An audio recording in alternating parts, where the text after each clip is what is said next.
All right. What is going on, ladies and gentlemen? My name is Everett Delorme, and welcome back to the live show. Now, if you're a new supporter of Volleyball Source, if you're a new follower, a new subscriber, this is what I've done for a long time, done live podcasts.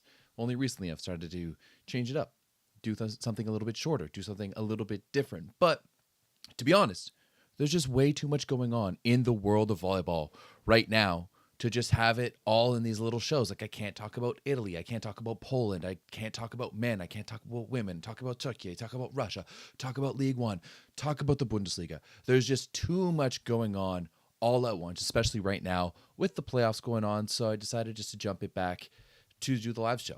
And there's also a bunch of requests from y'all, the OGs, on doing back to the live podcast. So today we're going to talk about, as many things as possible going on in the world of volleyball. You've got the Lega Volley playoffs. You got the Lega Volley Femminile playoffs. You've got the Sultan League playoffs. You've got the Plus Liga playoffs. You've got the Russian Super Liga playoffs. You've got the League One playoffs. You got the German Bundesliga playoffs. There's just playoffs left, right, and center, and we've got drama. We've got reverse sweeps. We've got comebacks. We've got golden set tiers. We've got so much going on all over the place. So, might as well just be a YouTuber right now and ask you to drop a like in the chat right away.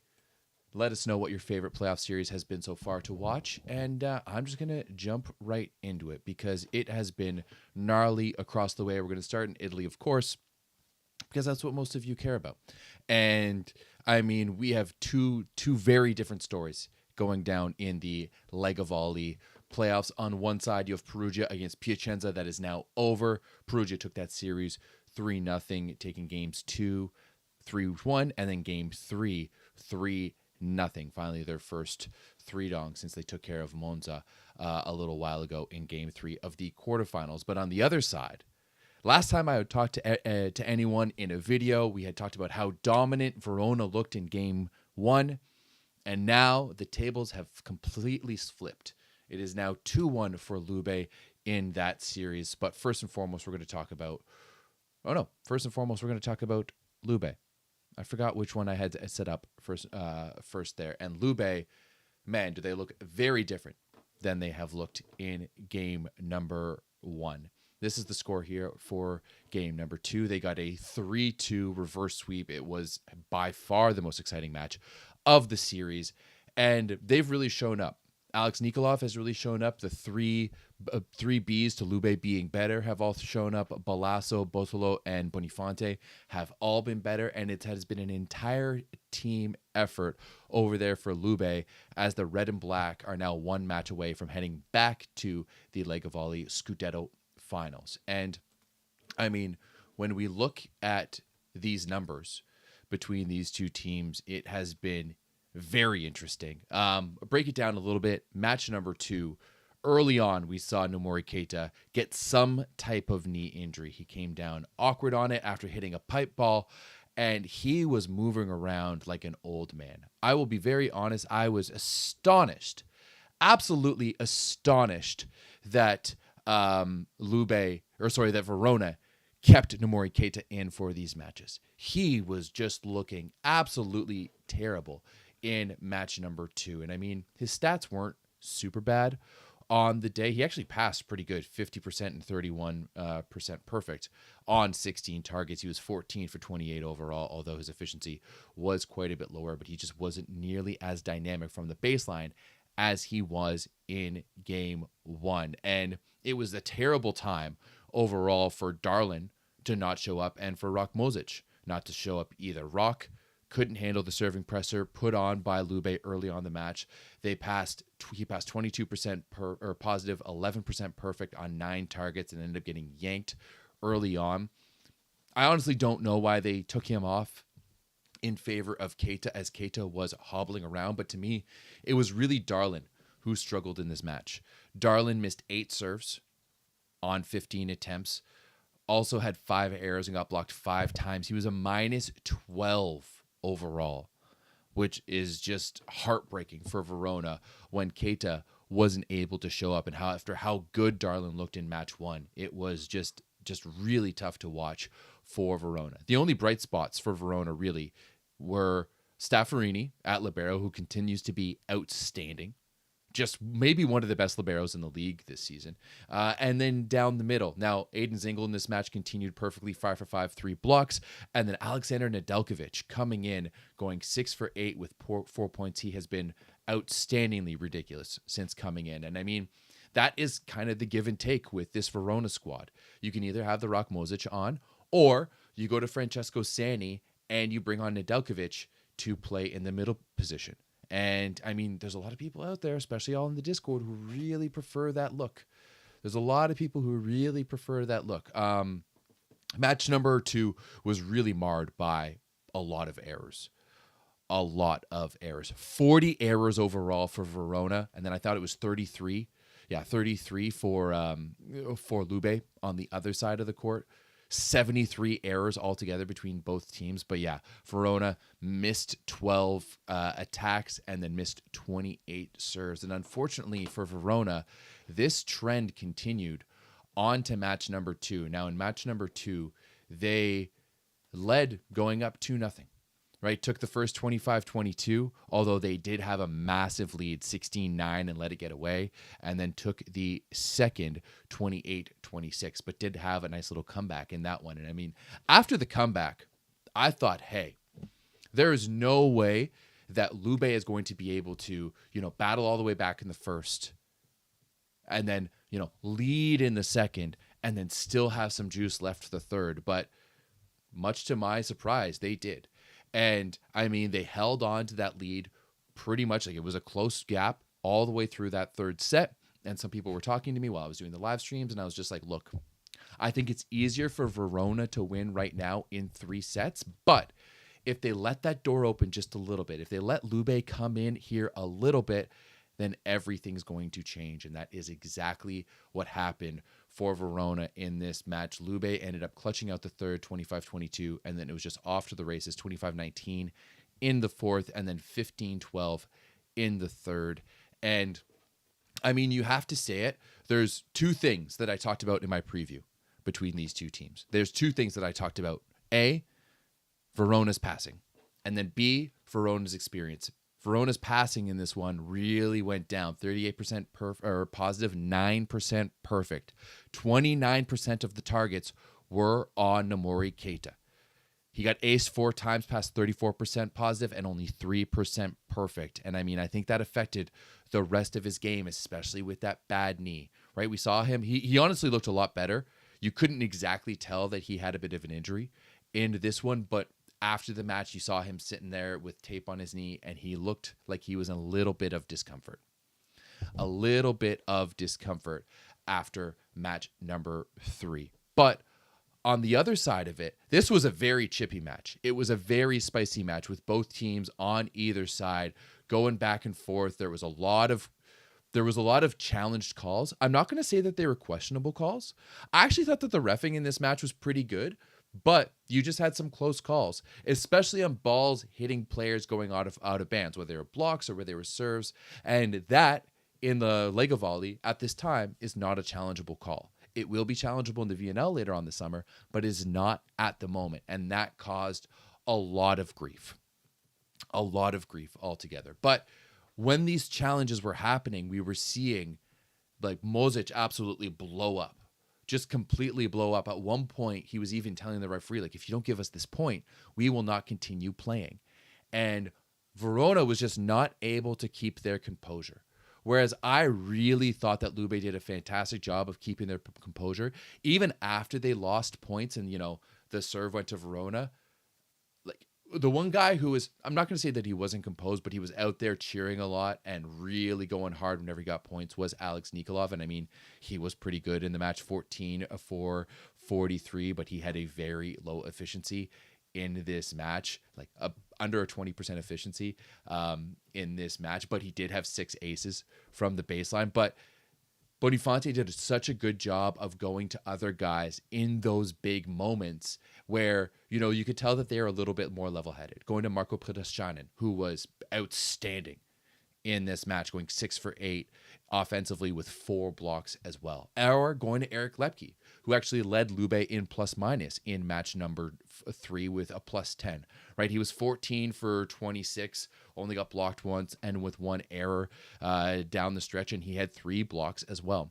So Lube just able to keep composure and keep their head a little bit better when playing against Verona in this series, and that has made all of the difference. They've also been able to really keep their errors down low because, they had 10 aces for 21 errors in the 5 sets in match number 3, which I think is huge for Lube. Right? Lube was missing 23 serves in 3 sets in match number 1. Right? There were 3 aces, 23 misses in match number 1. So to go to 10 aces and 21 errors in match number 2 is a massively different ratio.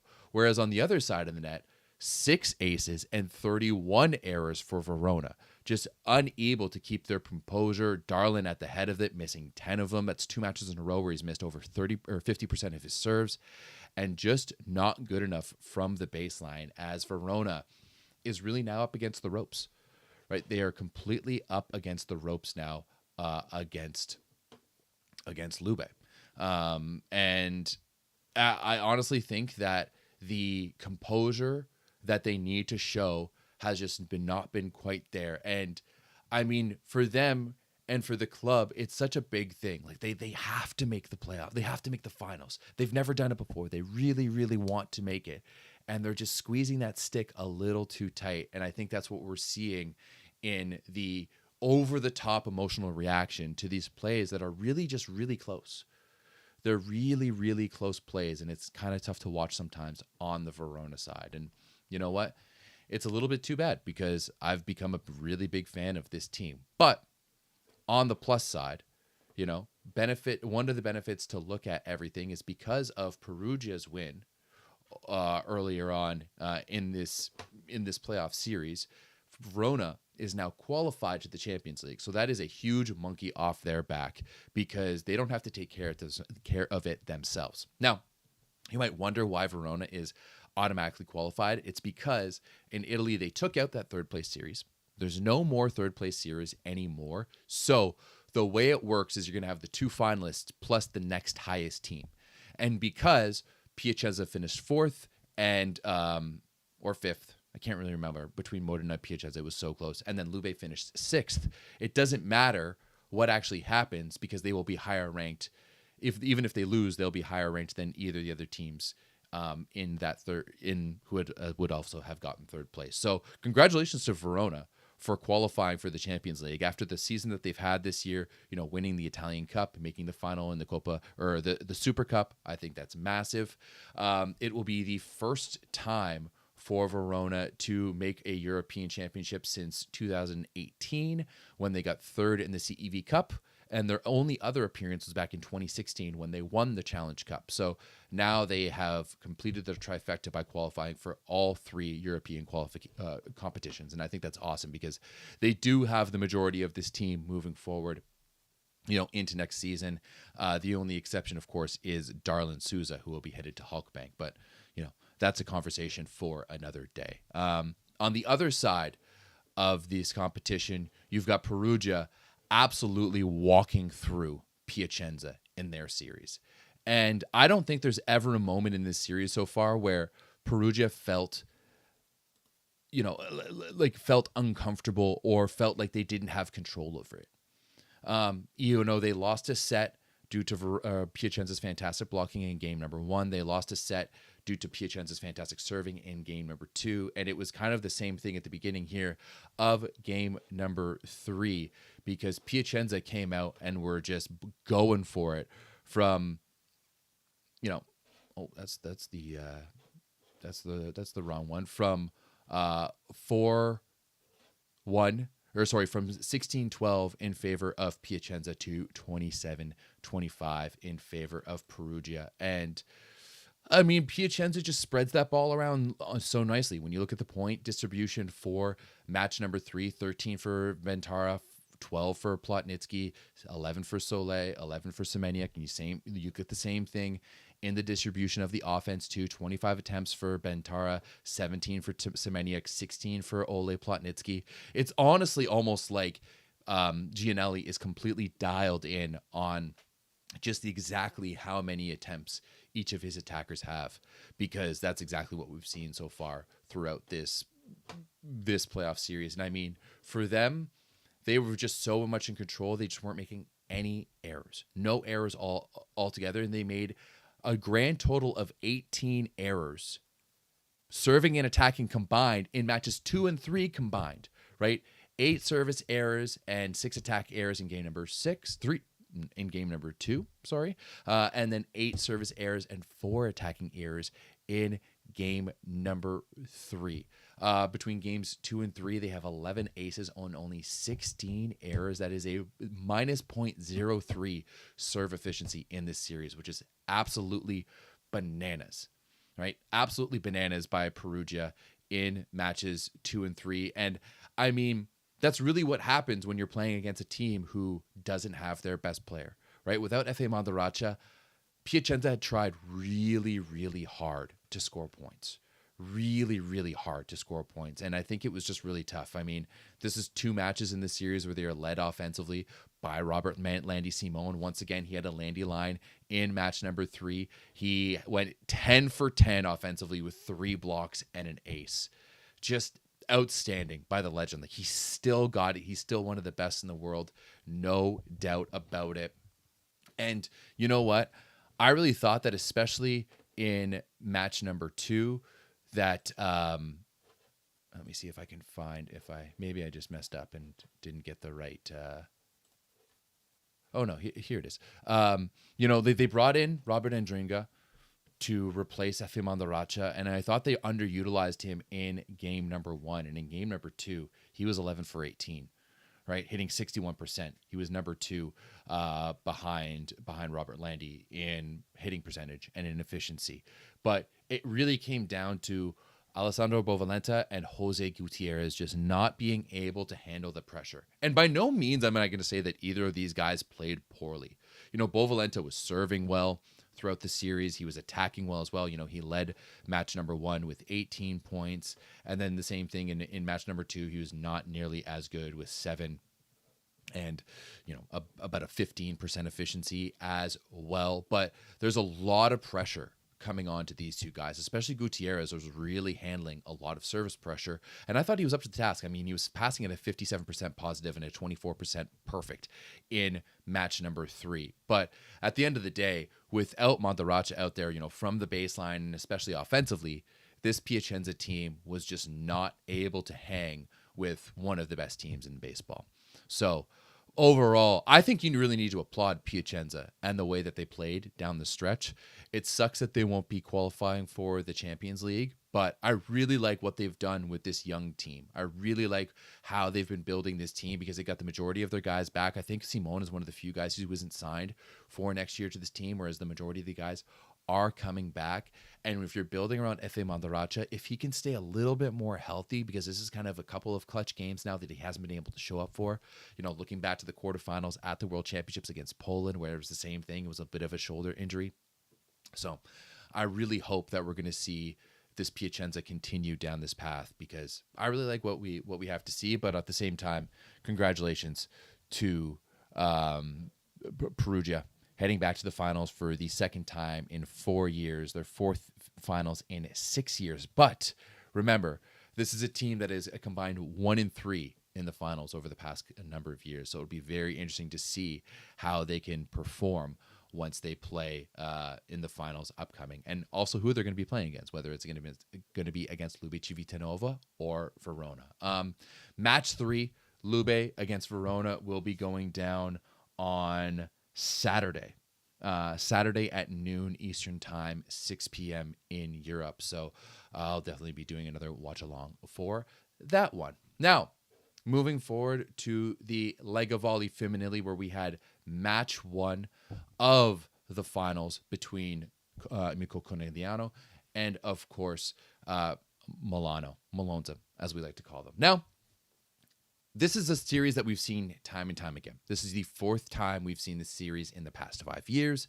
And of course, Conegliano has dominated the head-to-head just in all of its entirety. But this year is a little bit different because that dominance just hasn't really looked the same thing, right? Like the dominance just hasn't really looked the same because, they lost the Supercoppa to this Milano team, and then they lost the Club World Championships to Scandici earlier on this year. But since then, they have really turned it around. And I mean, this was an absolute barn burner of a match, going all the way to 5 sets. 2 of the sets going 27-25. It was 25-20 in favor of Conegliano, 27-25 for Milano, 25-20 for Milano, then 27-25 for Conegliano. A massive comeback in that set for them. And then 15-13 into the 5th, a back and forth match. And honestly, you have to think that Milano is kind of feeling a little bit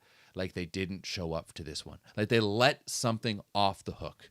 You're in Conegliano's gym, you're up 16-13 in the 4th, and you let them come back, force that 5th set, and go off in that 5th set. And really, it's tough to see because we did see a little bit of cramping from Paola Egonu in that 4th set, so she had to get subbed off. She got injected with something.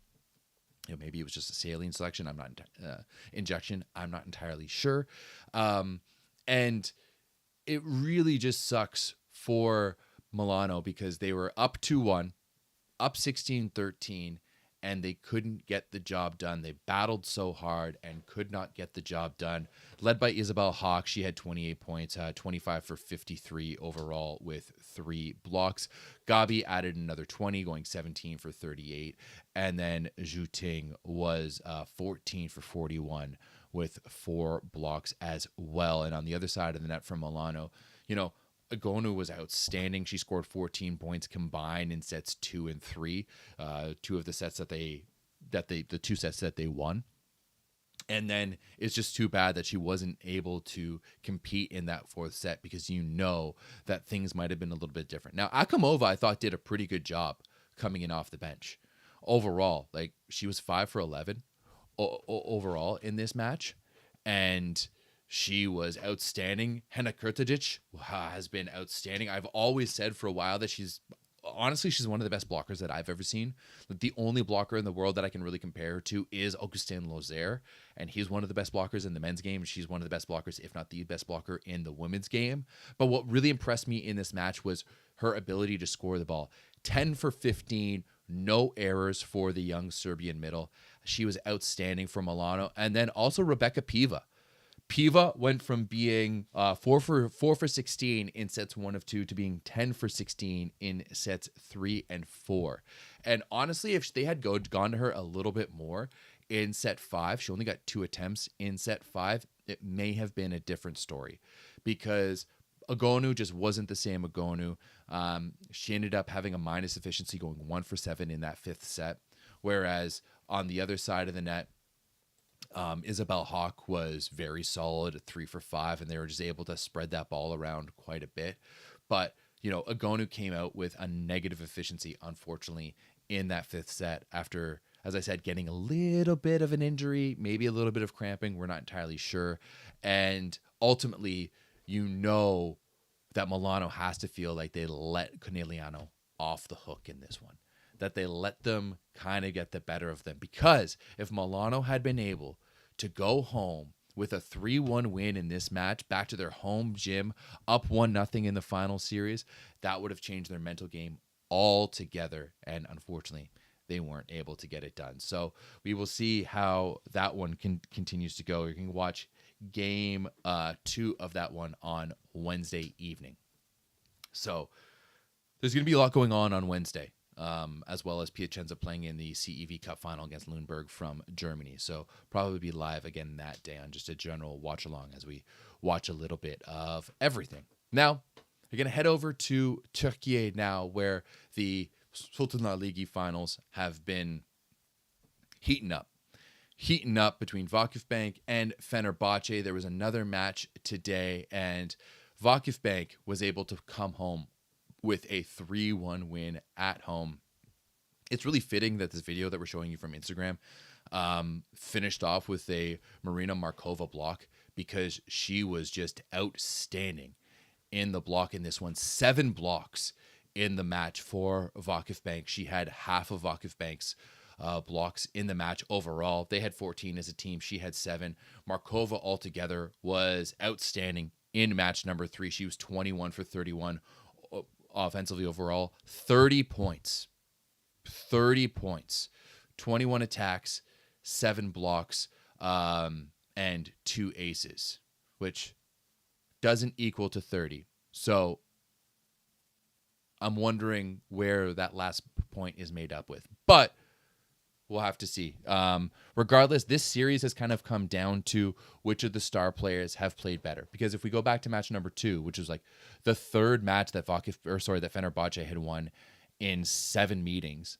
It was like the first match that Fenerbahce had won in 7 meetings against Vakif Bank. Not since like the Super Cup at the beginning of the season had Fenerbahce beaten Vakif Bank. It's all been about how well the stars are performing, right? In match number 2, Boskovic, Markova, 16 points apiece for Vakif Bank, 24% efficiency and a 31% efficiency for both Boskovic and Markova, respectively, in match number 2. Whereas Fenerbahce, it was a completely different story for their 2 stars. Melissa Vargas, 29 points. She was 23 for 32 overall with a 59% efficiency. And Fedorovtseva, very similar. She had a 46% efficiency with 19 points. Whereas if you fast forward to match number 3 between Vakif Bank and Fenerbahce, 30 points for Markova, 21 for Boskovic. And for Fenerbahce, it started really good and then just really teetered off of that. 14 for 36 with a 17% efficiency for Melissa Vargas in this one. For Fedorovtseva, 20 for 40. So not terrible overall, but only 21 points. And to me, watching this match, it was clear that Vakif Bank's defense was just on another level.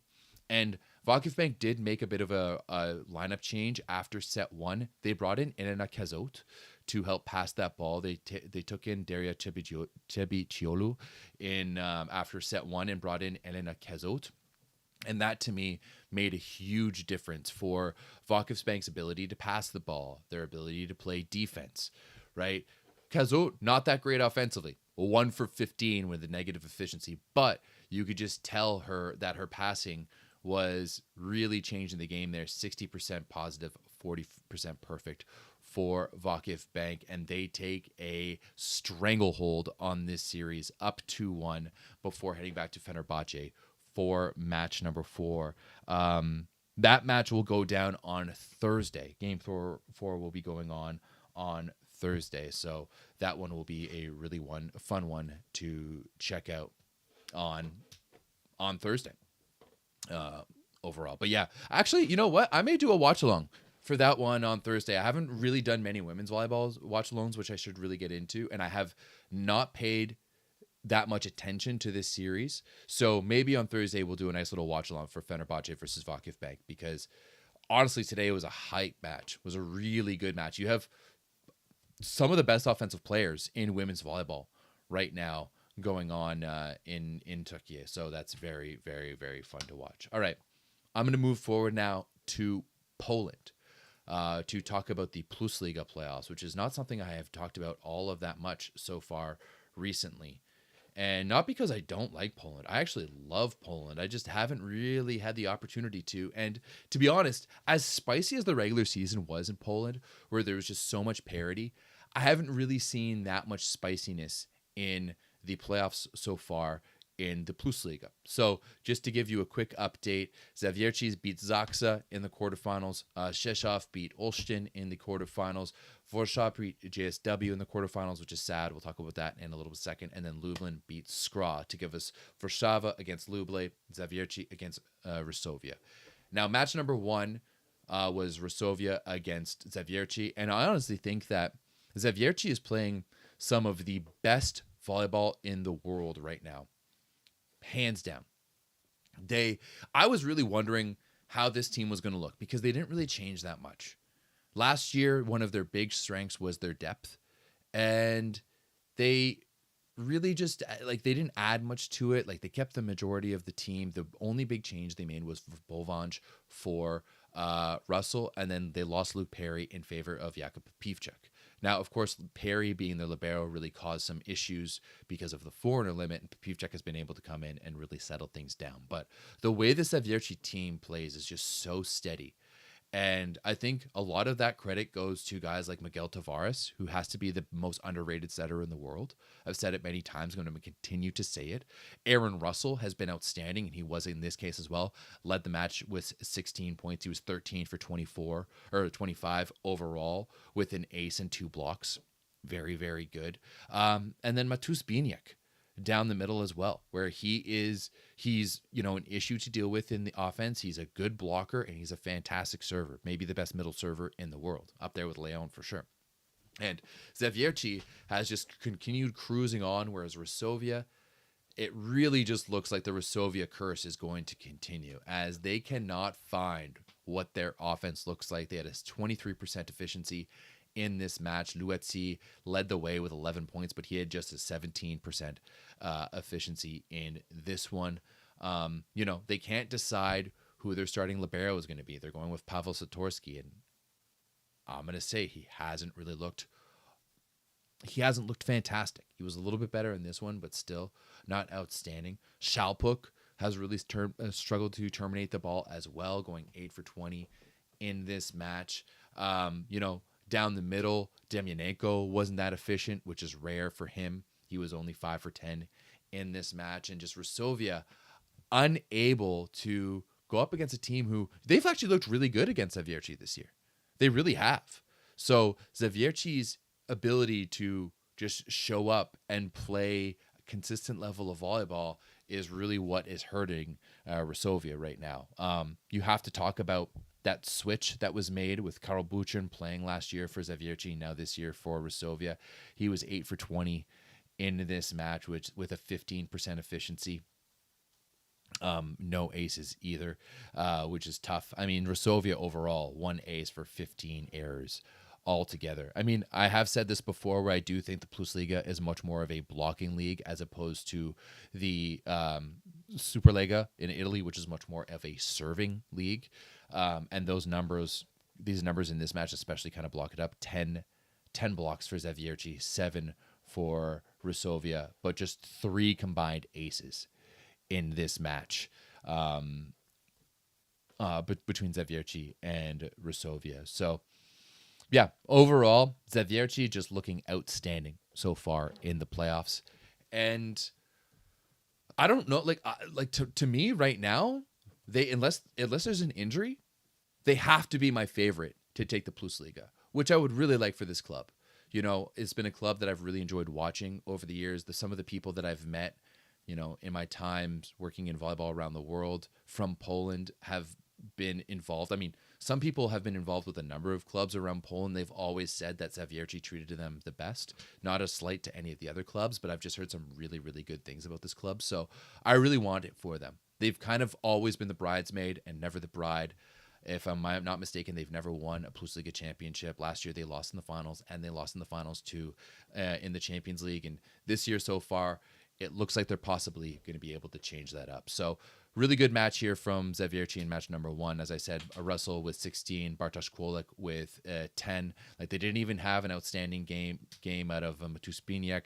They didn't have an outstanding game out of Bart Bovanj either.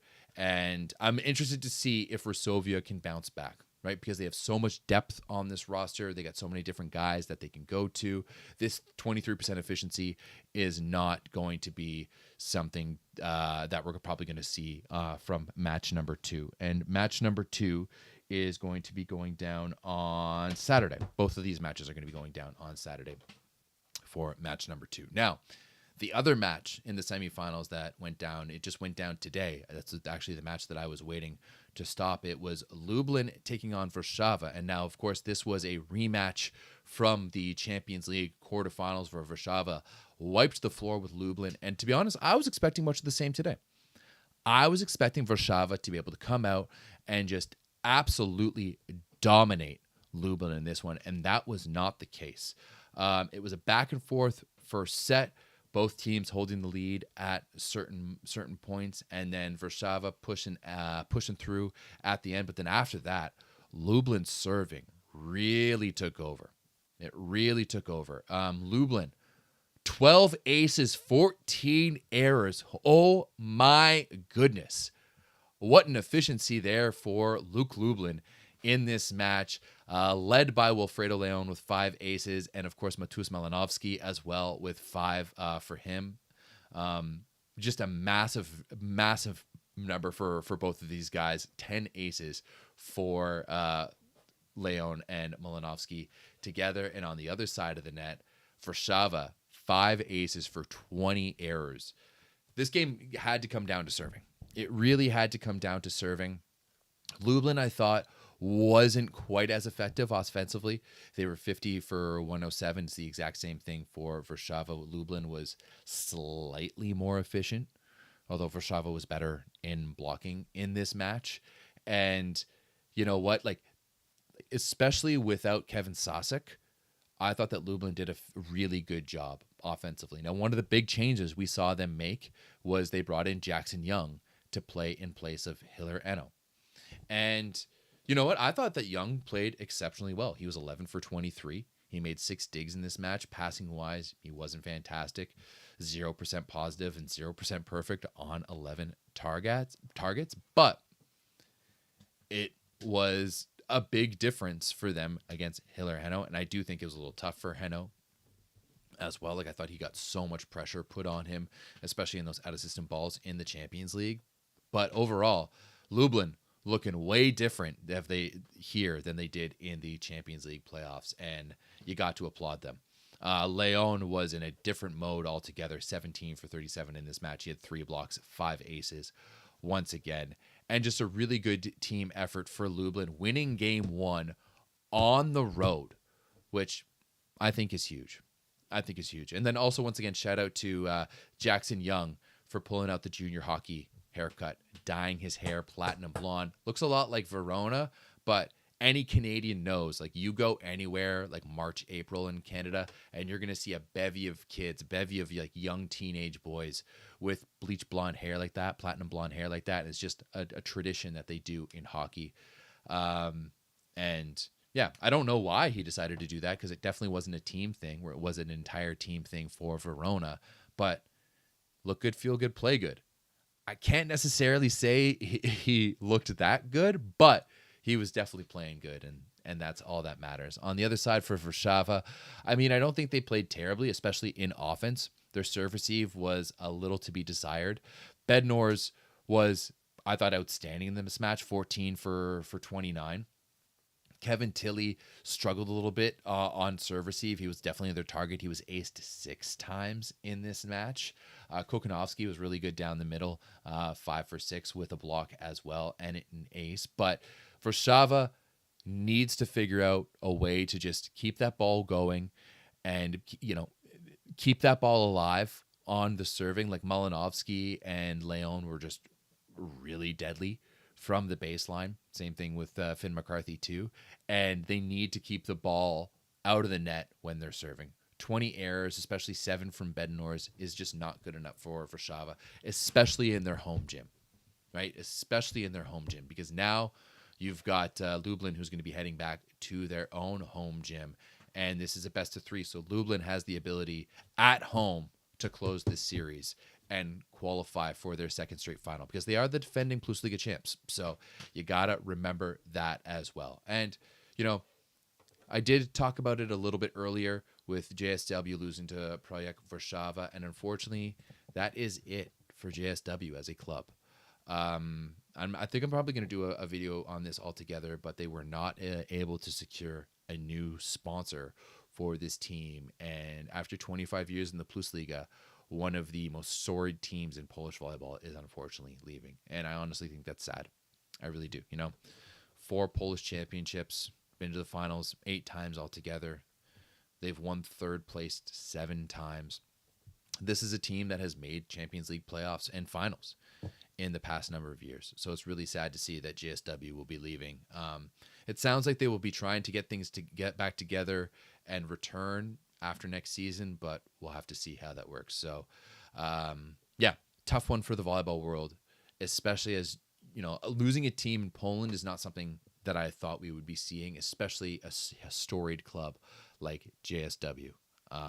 So we'll have to see what that means. Obviously, a lot of these players are going to be re-signed for different clubs for next year, whether it's in Poland or elsewhere. Although I hear Nico Scherzen is kind of quitting volleyball altogether and going to be a coach in the United States. So I'm assuming he's probably going to go back to like maybe Loyola Chicago and be an assistant coach there. But we'll have to see. But really tough to see one of the biggest clubs and most storied clubs in volleyball disband this way.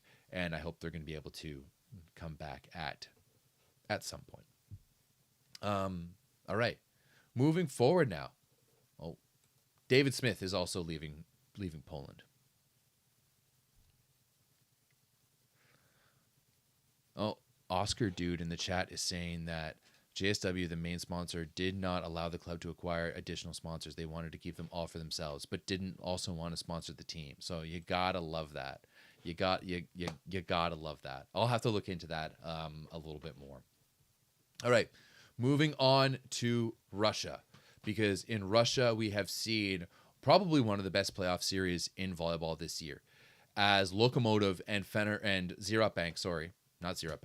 Lokomotiv and Zenit Kazan are going to be going to game number 5. 3 of the 4 matches so far have gone to 5. 3 of the 4 matches so far have gone to 5. We saw Zenit Kazan win on Friday, 3-2, and then Lokomotiv come back on Sunday and win 3-2. On Friday, it was a 29-27, then 25-13, 25-20, 27-25, and 15-9 win for Zenit Kazan. And I mean, there was a moment here where you had like Lokomotiv had them on the ropes. They had them on the ropes, and they weren't able to really push through. Because if they had been able to get it done in that third match, man, they would have been able to beat Zenit Kazan 2 years straight in the semifinals. In match number 3, Maxim Mikhailov, the ageless wonder.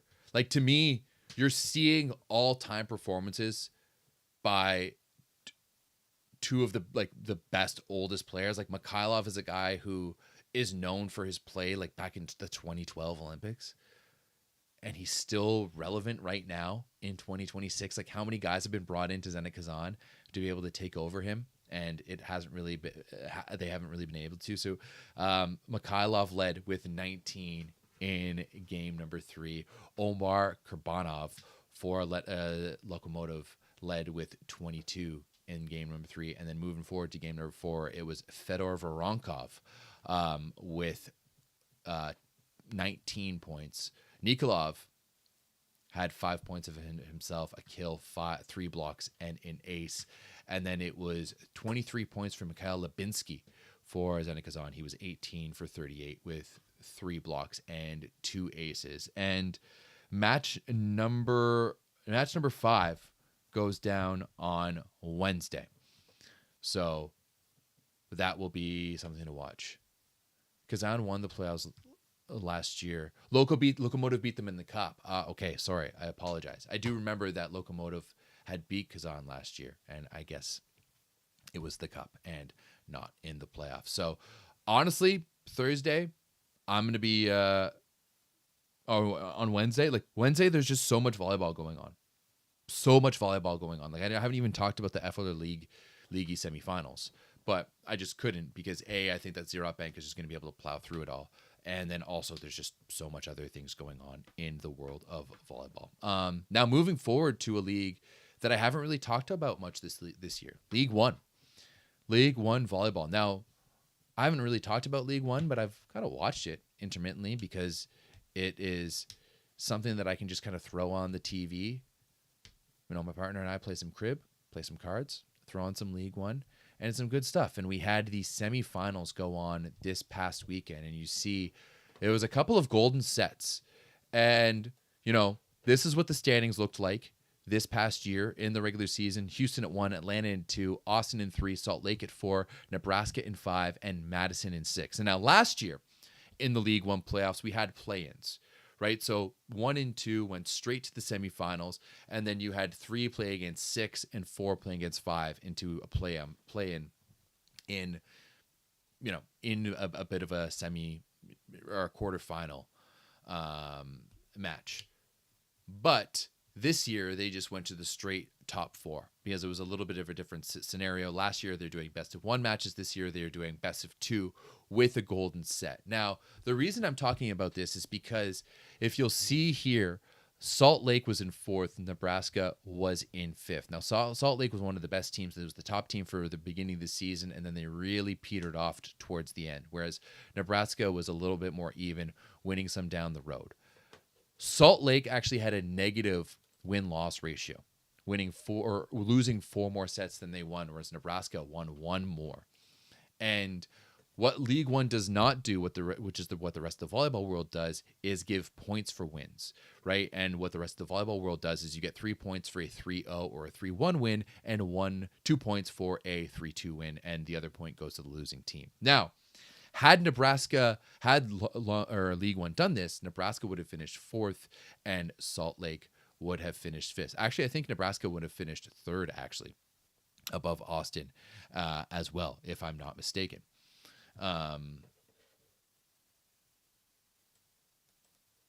No, not quite, but they would have been above Salt Lake. But because League One does head-to-heads, Salt Lake ended up getting 4th, and Nebraska was left on the outside looking out. And you know what? We had 2 really good golden set matches in this one, and now League One does their golden sets a little bit differently than the Champions League, and I actually kind of like the way that they do the golden sets, is that a win is a win no matter what. It doesn't matter if you win in 3 or if you win in 5, a win is a win, right? So Austin won game 1 against Atlanta, 3-0. Atlanta came back and won game 2, 3-2, and they were able to move on and to that golden set. And Austin was able to regroup themselves and take into the golden set. Whereas on the other side, Salt Lake kind of imploded in this match. They had a big lead in set number 4 and just kind of pissed it away. Houston was able to come back, forced to 5th, won it in the 5th, but then it was all Salt Lake on Sunday in match number 2. Salt Lake swept the match and then swept the golden set as well.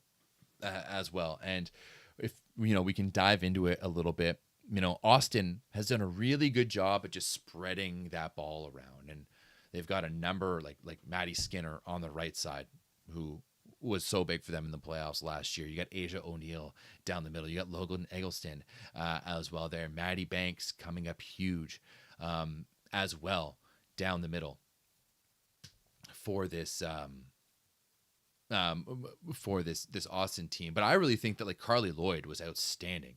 The way she has been setting this offense has just been chef's kiss. And I mean, I have to really like Carly Lloyd because she has taken the starting job away from my Canadian girl, Brie O'Reilly. But I really like, I've gotten to hang out and meet Carly Lloyd. She's someone that I really loved watching, back in the 2010s for Team USA too. So if anyone was going to take the starting job from Brie, I'd want it to be Carly. And the way she's run that offense has just been so damn good. So Austin won match number 1, 3-0, pretty cleanly. But then Atlanta coming back off the backs of a huge performance by Ivone Montagno, the Colombian opposite. 35 points. 35 points. Also no missed serves. No missed serves is huge out there for Atlanta. She was 33 for 72 in this match. Also, Mackenzie Adams going 19 for 45 for 22 points. And you know what? This Atlanta team really just had 2 options out there. Shout out to Eva Hudson, who's out there doing some big things as a rookie as well. But Austin, on the backs of, literally their entire team. Look at that point spread in this match. 19 for Skinner, 18 for Banks, 18 for O'Neill, 17 for McCage, 17 for Logan Eggleston. I have truly never seen a box score look like this. That is absolutely astounding, just the way that they were able to spread that ball to everyone, get everyone involved in the offense, and get everyone a bunch of looks. Molly McCage coming up huge as well, too, with 6 blocks in that match in the losing effort. But they were able to turn things around right away in that golden set. And you kind of have to think maybe Montagno, maybe a little too much volume in the first 5 sets, as she went 4 for 8 in the final, and not much happening, because on the other side, like, look at this, 2 for 2 for Marty Banks, 2 for 2 for Molly McCage, Madison Skinner, 2 for 3 for Madison Skinner, 2 for 2 for Asia O'Neill, 1 for 4 for Logan Eggleston.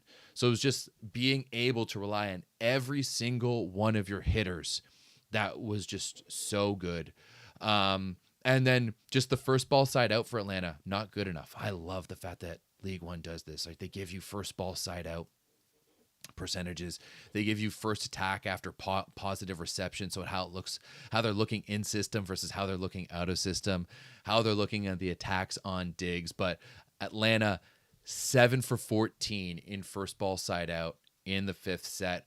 Austin, on the other hand, 4 for 6, and really just able to put that pressure in from the serve and get some good blocks up on Atlanta. So Austin heading back to their second final in a row, and they have never finished higher than 3rd in the league, which is crazy in the regular season. So shout out to Austin in League One volleyball. And in the other semifinal, we had Houston, and now Houston finished 2nd last year in the regular season. They finished 1st this year in the regular season. In back-to-back years, they will not be heading on. As I said, Houston really came out of nowhere. In set number 4, Houston was down 8-3. And it went from 8-3 to being up 16-12.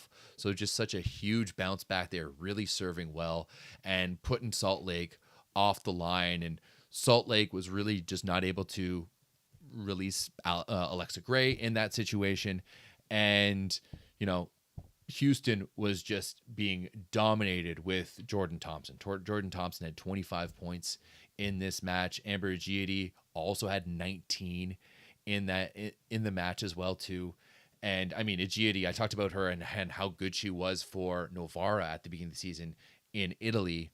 And I from the first ever League One match, that was the first time I watched Amber Agietti. I have been a massive fan of the former Hawaii athlete, because everything what she did with the VNL and the World Championships this year, into the Lega Volley Femminile in the fall into League One.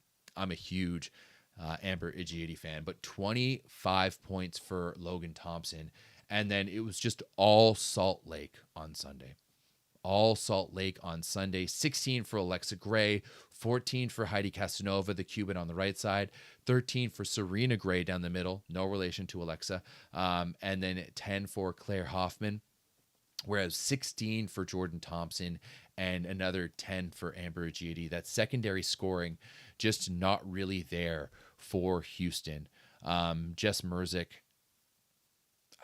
I'd like to see a little bit more out of her. I'd like to see a little bit more out of Jess Merzick after how good she was for Penn State last year down the stretch, and then she came in and it made an immediate impact, and then just wasn't able to do it. And that kind of continued on into that 5th set. And I mean, Jordan Thompson did absolutely everything she could. She had 8 points in this one. She was 8 for 21. She had 21 attempts.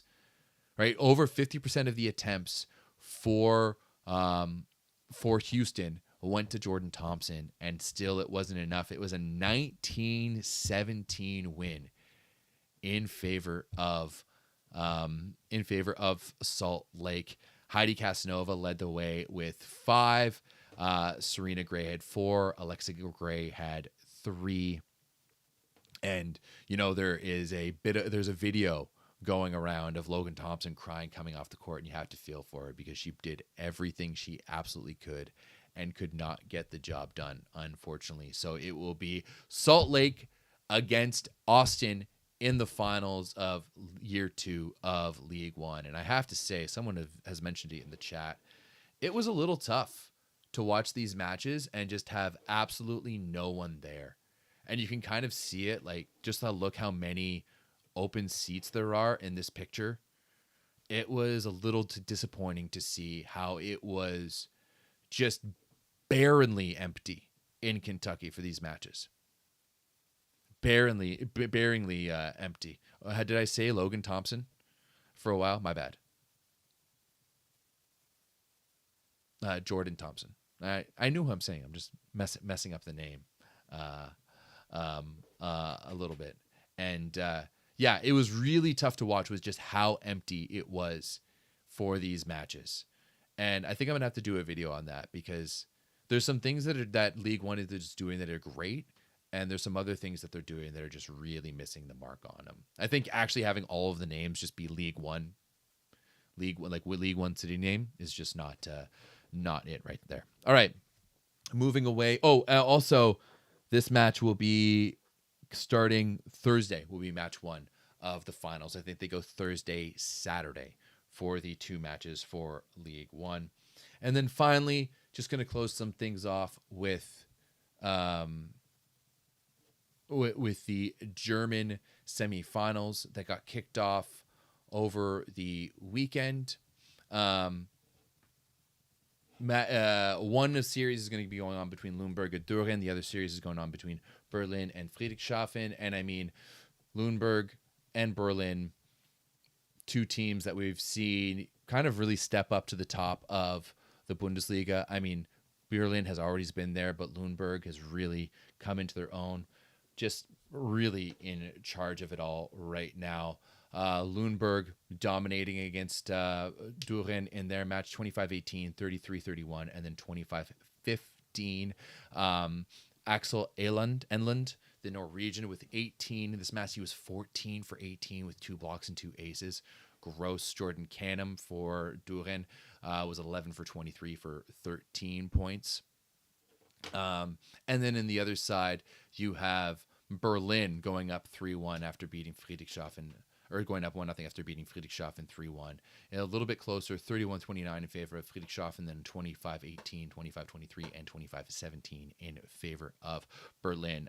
Jake Haynes with 28 points in this one.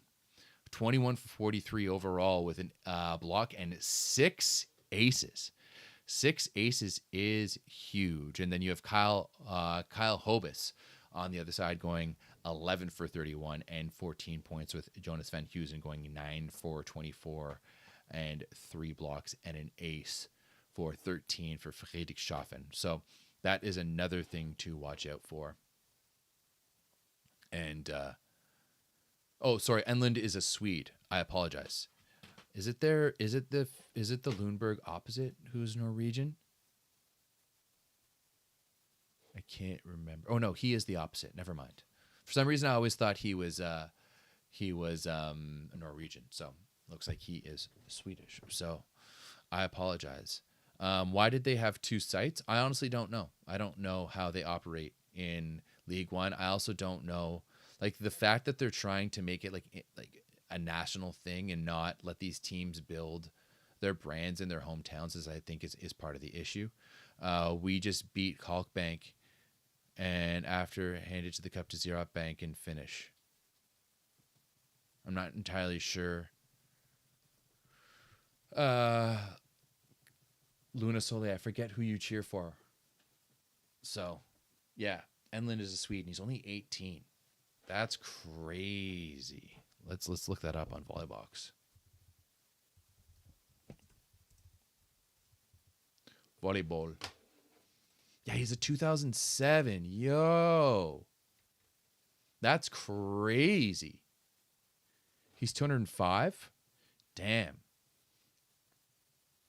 Okay, then. And I mean, like, I know that he was going to have to be pretty good to be able to get in there, too, because he took the starting spot from Chris Bynum as well, who's got some pro seasons and quite a bit older, and a Canadian guy who played at Mount Royal. So, yeah. All right.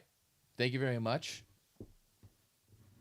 I would like to get back to doing these live streams of just like catching people up to date on what's going, and then I'll do smaller videos to do a more like technical, in-depth breakdowns. You're as we go. Luna, so yeah, your gala, but you're saying that we will just beat Halkbank. Oh yeah, Galatasaray men. Duh. You're right. I'm sorry. Yeah. Thank you, everyone. Hope you all have a blessed day, and I will be back this week for some more volleyball content. Oh yeah, actually no. First, we're going to talk about some of the matches going on this week. Tomorrow on Tuesday, not much going on in like the main leagues, so I won't be doing much. On Wednesday, it's going to be a busy day. You've got Lube versus Piacenza in the CEV Cup. Of course, you've got Malonza against Conegliano in the in Game 2 of the LVF finals. You also got Game 5 between Zenit Kazan and Novosibirsk. You also have Game 2, I believe, from the Efler Ligi between Sport Toto and Zirot Bank, and then Galatasaray and Halkbank. So all of those matches will be going on down on Wednesday. On Thursday, you've got game number 4 between Fenerbahce and Vakif Bank, as well as game 1 between Salt Lake and Austin in the League One finals. And then on Friday, we have, let's see here, we have the French League semifinals starting up between Paris and Poitiers, and then Sète and Montpellier. I think that's about it in terms of big matches. And then Saturday is another day that is going to be really, really busy. Lube versus Verona at noon. There's also Rzeszów versus Wrocław at 9 a.m. Eastern Time. Lublin against Warszawa at 12 p.m. Eastern Time. And then later on that evening, Salt Lake against Austin. So all of those should be must-see TV. Also, the SV League wrapping up their regular season quite shortly. And then on Sunday, do we have anything on Sunday? Oh, yeah. Game number 3 of Conegliano against Malonza. We'll have to see if Conegliano is in a spot to finish things off then. And I think that is about it, if I'm not mistaken. So join the Volleyball Source Discord. It is the #1 online volleyball community in the world. And yeah, I will see you guys later. Peace.